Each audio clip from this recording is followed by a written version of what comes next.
इस वीडियो में आपका स्वागत है। इस वीडियो में हम ऑपरेटर्स के बारे में पढ़ेंगे। इससे पहले वाली वीडियो में हमने अपना सी प्लस प्लस का पहला प्रोग्राम बनाया था और उसी के साथ सी इन और सी आउट ऑब्जेक्ट को भी पढ़ लिया था। तो अगर आपने वो वीडियो नहीं देखा है तो डिस्क्रिप्शन बॉक्स में आपको उसका लिंक मिल जाएगा। इस वीडियो में हम सभी ऑपरेटर्स को समझेंगे। तो सबसे पहले हम इसकी डेफिनेशन देखते हैं। Operators are use to perform operations on variables and values. तो देखिए, जो हमारे ऑपरेटर्स होते हैं वो हमारी वेरिएबल्स और वैल्यूज के ऊपर ऑपरेशन परफॉर्म करते हैं। तो यहाँ पे आपके मन में एक सवाल आएगा कि ये ऑपरेशन क्या होता है। तो आपने मैथ्स में काफी सारे ऑपरेशन किए हैं, जैसे एडिशन का, सब्सट्रैक्शन का, मल्टीप्लाई का, डिवीजन का। तो इन सबको हम ऑपरेशन कहते हैं सी प्लस प्लस के अंदर। तो जैसे मान लीजिए यहाँ पर एक एग्जांपल है, तो यहाँ पे हमने लिखा है 23 + 78। तो देखिए यहाँ पर जो ये 23 है, ये हमारा एक ऑपरेंड कहलाएगा क्योंकि इसको हम ऐड कर रहे हैं। और यहाँ पर हमारा जो दूसरा ऑपरेंड है वो है 78, और इन दोनों के बीच में जो हमारा प्लस का साइन है इसको हम कहते हैं ऑपरेटर। तो ये हमारे जो जितने भी मैथमेटिकल सिंबल होंगे उनको हम कहेंगे ऑपरेटर, क्योंकि ये एक ऑपरेशन परफॉर्म कर रहे हैं, जितने भी हमारे प्लस माइनस मल्टीप्लाई के थे। तो देखिए, इन ऑपरेटर्स के भी काफी सारे टाइप होते हैं। तो ये जो हमारा पहला टाइप है वो है अर्थमेटिक ऑपरेटर्स, जिनमें हमारा सबसे पहला है एडिशन का, जिसको हम इस प्रकार से इम्प्लीमेंट कर सकते हैं जैसे हमने यहाँ पे किया था 23 + 78। और उसी प्रकार से हमारा सब्सट्रैक्शन का है, जो हमारा मैथ में जो काम करता था वही काम यहाँ पे भी करेगा। और यहाँ पर इसी प्रकार से ये जो आपको स्टार जैसा सिंबल दिख रहा है, ये मल्टीप्लिकेशन का साइन है सी प्लस प्लस के अंदर, और ये डिवीजन का साइन है। और उसके बाद ये एक नया ऑपरेटर आपको दिखाई दे रहा है मॉडुलस नाम का।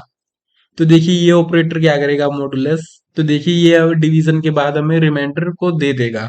तो जैसे मान लीजिए अगर मैं लिखूं 5 - 2, तो हमारा जो इसका आउटपुट आएगा वो आएगा 1।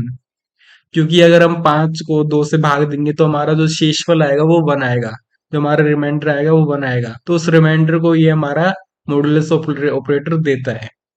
और उसके बाद हमारा अगला ऑपरेटर है इंक्रीमेंट ऑपरेटर। इसका साइन होता है प्लस प्लस। तो देखिए, इंक्रीमेंट ऑपरेटर क्या करता है, ये हमारी वैल्यूज को एक से इंक्रीज कर देता है। वेरिएबल या वैल्यूज को एक से इंक्रीज कर देता है।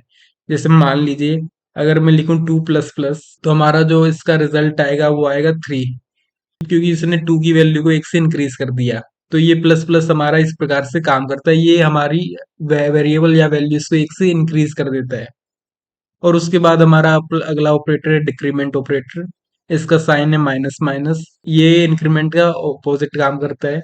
तो जैसे मान लीजिए अगर मैं लिखूं 2 - तो हमारा जो आउटपुट आएगा वो आएगा 1, क्योंकि ये किसी भी वेरिएबल या वैल्यू को एक से डिक्रीज कर देता है, एक से कम कर देगा। तो जैसे मान लीजिए अगर मैं लिखता हूँ a-, तो इसका मतलब होगा कि हमारी जो ए की वैल्यू होगी वो एक कम हो जाएगी, a-1 हो जाएगी। और अब हमारे अगले ऑपरेटर्स हैं असाइनमेंट ऑपरेटर।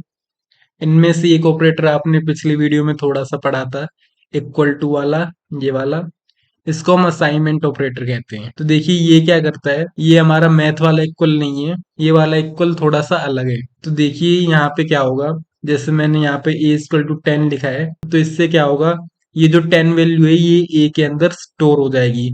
इस इक्वल टू ने इस 10 वैल्यू को a को दे दिया। तो इस प्रकार से हमारा ये काम करता है। और उसी प्रकार से देखिए, हमारा जो दूसरा असाइनमेंट ऑपरेटर है वो प्लस इक्वल टू। तो देखिए इसमें क्या होगा, इसको हम इस प्रकार से लिखेंगे a+=10। तो देखिए, इस a+=10 का मतलब है कि हमारी जो a की वैल्यू है उसमें 10 ऐड होकर a में स्टोर हो जाए। जैसे हमने यहाँ पर लिखा है, इसका मतलब है a में 10 ऐड होकर जो नई वैल्यू है वो a के अंदर स्टोर हो जाए। तो ये चाहे हम ये वाला एक्सप्रेशन लिखें या ये वाला एक्सप्रेशन लिखें, इन दोनों का मतलब एक ही होगा। इसी प्रकार से हमारे और भी माइनस, मल्टीप्लाई, डिवीजन और मॉडुलस के भी इसी प्रकार से काम करते हैं। जैसे यहाँ पर हमने लिखा है a-=10, तो इससे क्या होगा, a की वैल्यू 10 माइनस होकर a में स्टोर हो जाएगी, या फिर हम कह सकते हैं a की वैल्यू 10 से कम हो जाएगी। तो इसी प्रकार से आप इन सभी को देख लेना। इनको हम वैसे काफी कम यूज करते हैं। अगले हमारे ऑपरेटर है रिलेशनल ऑपरेटर। तो देखिए, ये क्या करते हैं, ये दो वैल्यूज के अंदर रिलेशन को देखते हैं और इनका जो आंसर रहेगा वो ट्रू रहेगा या फॉल्स रहेगा। इसमें जो हमारा पहला ऑपरेटर है वो इक्वल टू ऑपरेटर। तो देखिए, ये ऑपरेटर क्या करता है, ये दो वैल्यूज को कंपेयर करने के बाद हमें बताता है कि कोई वैल्यू इक्वल है या नहीं, और ये इसका साइन होता है डबल इक्वल टू। तो जैसे मान लीजिए अगर मैं लिखूं 5 equal to 7, 5 double equal to 7। तो जो हमारा आउटपुट आएगा वो आएगा फॉल्स। इन सभी का आउटपुट ट्रू आएगा या फॉल्स, हमारी बूल वैल्यू आती है जो हमने इससे पिछले वाले वीडियो में पढ़ी थी। तो हमारा जो आउटपुट आएगा इसका फॉल्स आएगा। और उसके बाद हमारा इसी प्रकार से लेस देन है और इसी प्रकार से ग्रेटर देन है, इनका भी हमारा आउटपुट ट्रू या फॉल्स ही आएगा। और उसी प्रकार से हमारे ये दोनों ऑपरेटर हैं, लेस देन इक्वल टू और ग्रेटर देन इक्वल टू। और इसके बाद हमारा एक और यहाँ पे नया ऑपरेटर है, नॉट इक्वल टू। तो जैसे अगर मैं लिखूं 5 is not equal to 7, 5 is not equal to 7, तो इसका जो आउटपुट आएगा वो आएगा ट्रू, क्योंकि ये जो हमने यहाँ पे एक्सप्रेशन लिखा है ये बिल्कुल सही है, तो इसलिए ये इसका आउटपुट आएगा ट्रू। और अगले हमारे ऑपरेटर हैं लॉजिकल ऑपरेटर। तो देखिए ये क्या करते हैं, ये हमारे तीन होते हैं।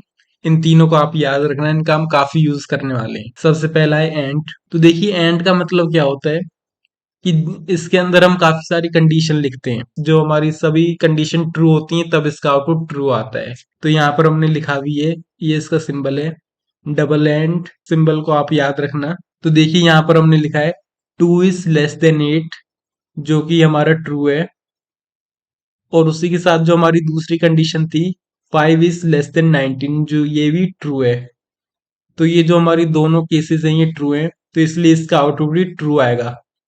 और इन दोनों के बीच में हमने यहाँ पे एंड ऑपरेटर लगाया है। और देखिए अगर हम एक और एग्जांपल देखें तो 2 इज ग्रेटर देन 6, जो कि फॉल्स है। और जो हमारी दूसरा एक्सप्रेशन है वो है 8 इज ग्रेटर देन 6, जो कि ट्रू है।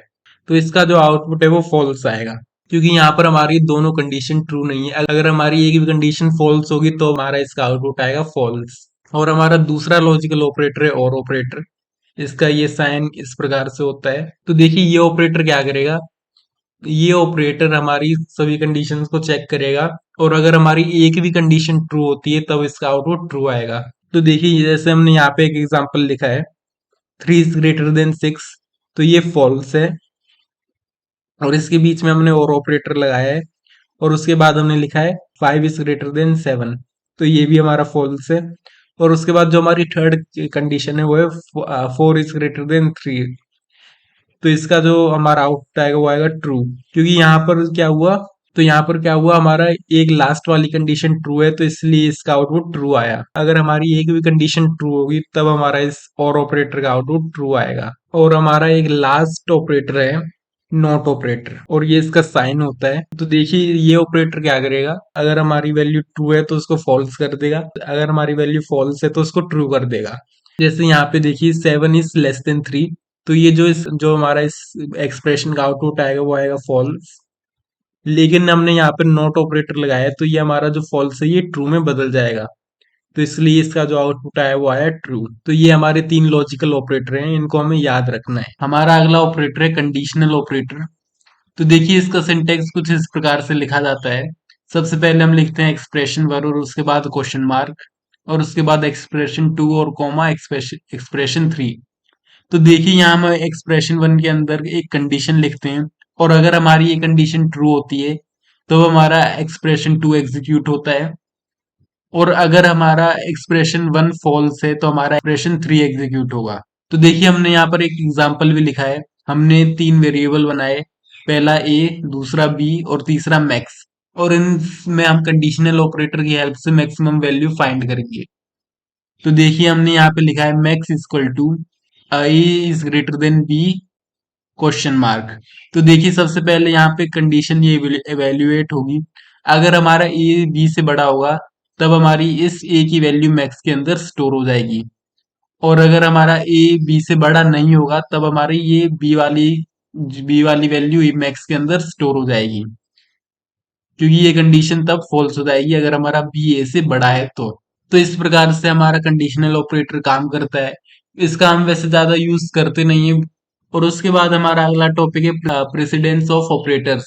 आपने मैथ्स में बोर्ड मास रूल पढ़ा होगा कि सबसे पहले हम ब्रैकेट्स को सोल्व करते हैं और उसके बाद ऑफ, और उसके बाद डिवीजन और मल्टीप्लिकेशन, और उसके बाद एडिशन और सब्सट्रैक्शन। तो उसी प्रकार से हमारा सी प्लस प्लस में भी ऑपरेटर्स का प्रेसिडेंस होता है।